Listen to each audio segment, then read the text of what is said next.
চারটা কারণে বিশ্বনবীর এতগুলো বিয়ে হয়েছে, জোরে বলেন কয়টা? একটা হচ্ছে এডুকেশনাল কজ, একটা হচ্ছে লিগ্যাল কজ, একটা হচ্ছে সোশ্যাল কজ, আর একটা হচ্ছে পলিটিক্যাল কজ। এডুকেশনাল কজ যেটা প্রথমে বললাম, নবীর কাছ থেকে শিখতে আসতো পুরুষেরা, নারীরা শিখতে পারে না, মাসালা জানতে পারে না। আল্লাহ বললেন বেশি করে বিয়ে করো, মাসালাগুলো তোমার বিবিদের কাছে জানাও, হায়েজ নেফাজের মাসালা, বিয়ে করলে স্বামী স্ত্রীর দাম্পত্য জীবনের মাসালা।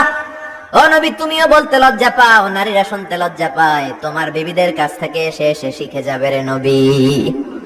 এক নাম্বার কজ এডুকেশনাল। দুই নাম্বার লিগ্যাল।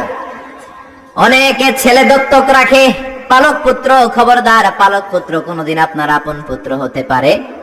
যায়েদ বিন হারিসাকে বিশ্বনবী ছেলের মতো রাখলেন। সবাই বলতে আরম্ভ করলো যায়েদ বিন মুহাম্মদ, মুহাম্মদের ছেলে যায়েদ। আসলে কি মুহাম্মদ সাল্লাল্লাহু আলাইহি ওয়াসাল্লামের ছেলে না, হারেসার ছেলে। এইটা বোঝানোর জন্য যায়েদ বিন হারেসা যখন জাইনাব বিন জাহাশকে তালাক দিলেন, বিশ্বনবী বললেন তুমি তোমার পালক পুত্রের বউকে এখন বিয়ে করবা। সুবহানাল্লাহ। Legal cause to inform the society the legal rule of ইসলাম।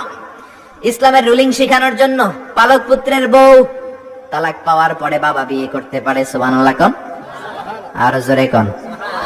দুইটা গেল। তিন নাম্বার সোশ্যাল কারণে আমার নবী ছিলেন সামাজিক। সামাজিকতার বন্ধনকে শক্ত করার জন্য কিছু বিয়ে করলেন। কেমন? বিশ্বনবীর রাইট হ্যান্ড, ডান হাত ছিল আবু বকর। আল্লাহ বললেন তোমার যেহেতু ডান হাত, বিয়েটা করলে তো আরো শক্ত হবে ডান হাত, ঠিক কিনা? আবু বকরের মেয়ের সাথে বিয়ে। বিশ্বনবীর লেফট হ্যান্ড, বা হাত ছিল ওমর। ওমরের এক বউ হাফসারে বিয়ে করলেন, এও তালাক খাওয়া। ডান হাত বাম হাত, এই যে সোশ্যাল কারণে বিশ্বনবী বিয়ে করলেন। চার খলিফা, চার খলিফার প্রথম দুইজন বিশ্বনবীর শ্বশুর, পরের দুইজন বিশ্বনবীর জামাই। সুবহানাল্লাহ। বাড়িতে যে বললেন আল্লাহু আকবার।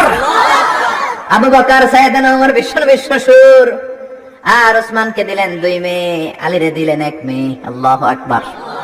এই সোশ্যাল কারণে বিশ্বনবীর বিয়ের সংখ্যা বেড়েছে। সর্বশেষ হচ্ছে পলিটিক্যাল, রাজনৈতিক কারণে। কি রাজনৈতিক কারণ? বনুল মুস্তালাকে বিশ্বনবী যুদ্ধ করলেন। যুদ্ধ করার পর বনুল মুস্তালাকের লিডারের নাম ছিল হারিস বিন মেরার।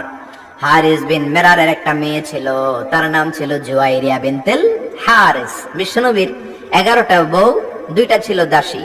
প্রথম বউ হচ্ছে খাদিজা বিনতে খুয়াইলিদ, এরপর আয়েশা বিনতে আবি বকর, হাফসা বিনতে ওমর, জাইনাব নামে 2 বউ, জাইনাব বিনতে জাহাশ, জাইনাব বিনতে খুজাইমা, মাইমুনা বিনতুল হারিস, জুয়াইরিয়া বিনতুল হারিস, সাউদা বিনতে জামাআ, সাফিয়া বিনতে হুয়াই ইবনে আখতাব, উম্মে হাবিবা, রামলা বিনতে আবি সুফিয়ান, উম্মে সালামা বিনতে আবি উমাইয়া। এই 11 জন বউ। সুবহানাল্লাহ পড়েন। দাসী ছিল 2 জন, একজন রাইহানা, পুরো নাম রাইহানা বিনতে যায়েদ আন-নাদারিয়া, আরেকজন ছিল মারিয়া। মিশরের সম্রাট মুকাউকেস বিশ্বনবীরে হাদিয়া দিয়েছে মারিয়া বিনতে শামউন আল-কিবতিয়া। এই 13 জন। বিশ্বনবী বনিল মুস্তালাকে যুদ্ধ করলেন, বিজয় লাভ করলেন।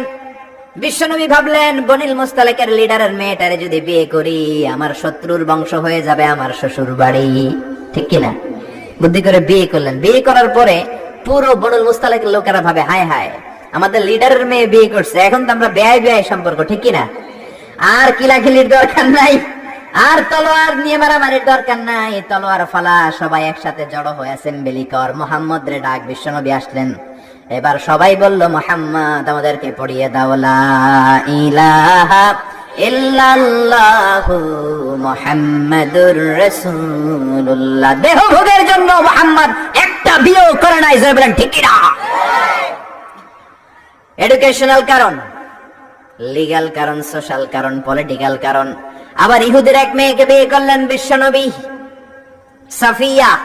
খায়বারের যুদ্ধের পরে ওই বিয়ের পরেও শত শত ইহুদি কালিমা পড়ে মুসলমান হয়েছে।